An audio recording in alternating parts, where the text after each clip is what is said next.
madaniya ma'asuma ummu abiha nana ya madaniya ma'asuma ummu abiha nana.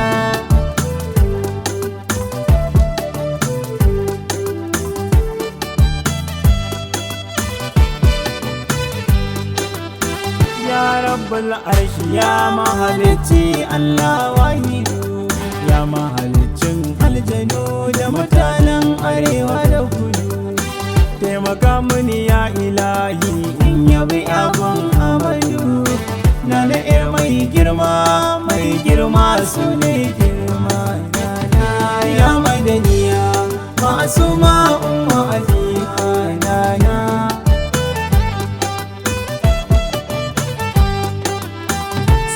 Da aminci Allah da dawazin judi alai da sahabban shi rasulallahi muradi, ƴaƴansa da mata jikokinsa jinin